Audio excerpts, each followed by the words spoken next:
کاروان حق کی داستان کا پہلا حصہ ہم سن چکے ہیں، مدینے کی وہ تنہا راتیں اور امام حسین کا آخری سجدہ جو انہوں نے اپنے نانا کے روضے پر کیا۔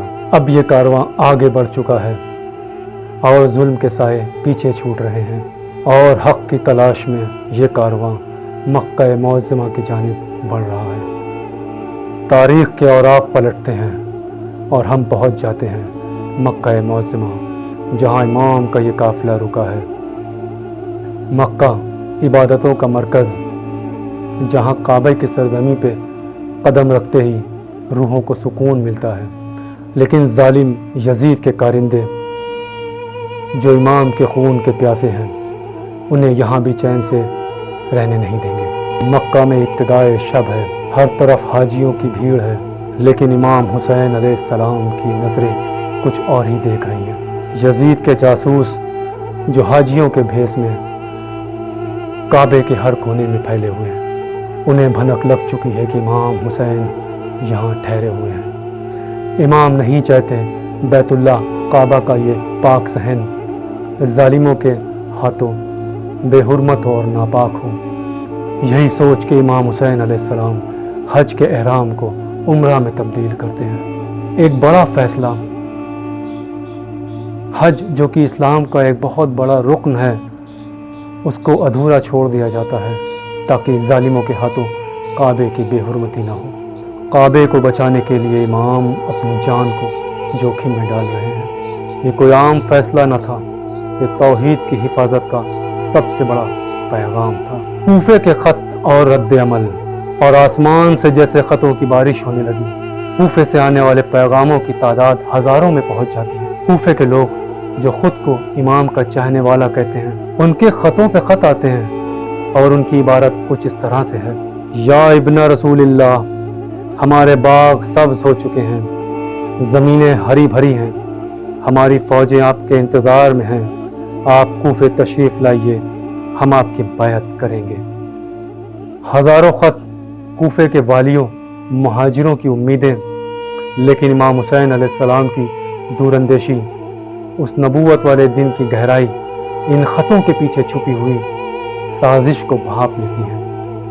وہ جانتے ہیں کہ کوفے کے لوگ عہد کے پکے نہیں ہیں، مگر پھر بھی ایک حجت تمام کے طور پر، ایک آخری موقع کے طور پر، امام اپنے چچیرے بھائی حضرت مسلم علیہ السلام کو کوفے کی جانب روانہ کرتے ہیں۔ حالات بدلتے ہیں، کوفے کے لوگ بدل جاتے ہیں، مسلم بن عقیل تنہا رہ جاتے ہیں، اور کوفہ یزید کے سپہ سالار ابن زیاد کے قدموں میں جھک جاتا ہے۔ یہ کوفے کی بے وفائی کی وہ داستان ہے جسے سن کر آج بھی آنکھیں نم ہو جاتی ہیں۔ کربلا کی جانب امام حسین کا قافلہ، مکہ کی زمین بھی اب امام حسین علیہ السلام کے لیے محفوظ نہیں رہی۔ قافلہ پھر سے رواں دواں ہوتا ہے، ریگستان کی تپتی ریت، گرم ہواؤں کے تھپیڑے اور پیاس، لیکن حوصلے چٹان سے بھی زیادہ مضبوط۔ قافلے میں معصومہ بی بی زینب سلام اللہ علیہا ہیں، چھوٹے چھوٹے بچے ہیں اور جانثار ساتھی ہیں۔ ہر ایک قدم پر کربلا کی خوشبو آ رہی ہے، اور پھر قافلہ پہنچتا ہے اس تپتی ہوئی سرزمین پہ جسے کربلا کہتے ہیں۔ امام حسین علیہ السلام پوچھتے ہیں، اس سرزمین کا نام کیا ہے؟ جواب ملتا ہے، اسے نینوا کہتے ہیں، اسے کربلا کہتے ہیں۔ امام علیہ السلام کی آنکھیں نم ہو جاتی ہیں اور وہ کہتے ہیں، ہاں یہ وہی سرزمین ہے جہاں ہمارے خون بہائے جائیں گے، ہاں یہ وہی سرزمین ہے جو ہماری منزل ہے۔ کربلا کی جنگ کا منظر، کربلا کا میدان، جہاں ایک طرف ہزاروں کی تعداد میں یزید کی لشکر قہرہ ہے، ہتھیاروں سے لیس، بختر بند، غرور میں چور، اور دوسری طرف صرف 72 جانثار، ان کے پاس سوائے ایمان اور صبر کے کوئی ہتھیار نہیں۔ پانی کی ایک ایک بوند کے لیے تڑپتے ہوئے وہ معصوم بچے ہیں، علی اصغر کی پیاس، سکینہ کی سسکیاں ہیں۔ کربلا کی جنگ جو صرف تلواروں کی کھنکھنان نہیں ہے، بلکہ حق اور باطل کے درمیان وہ محاسبہ ہے جو قیامت تک کے لیے انسانوں کو زندہ رہنے کا حوصلہ دیتی ہے۔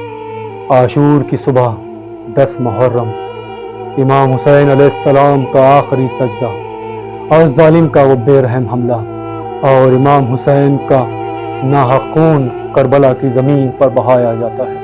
یہ کوئی ہار نہیں تھی، یہ کربلا کی جنگ کی وہ شہادت تھی جو خون کے چند قطروں سے یزید کے تخت کو ہلا دیتی ہے۔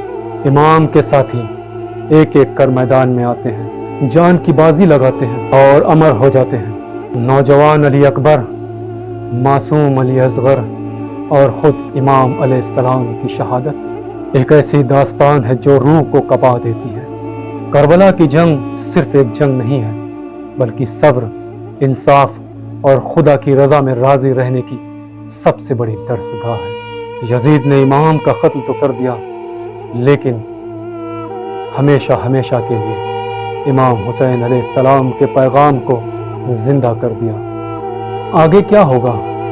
کیسے امام کے بعد کربلا کا یہ لٹا ہوا قافلہ ظالم درباروں میں حق کی صدا بلند کرے گا؟ سنیے ہمارے ساتھ داستان گوئی کے اگلے ایپیسوڈ میں۔ تب تک کے لیے خدا حافظ۔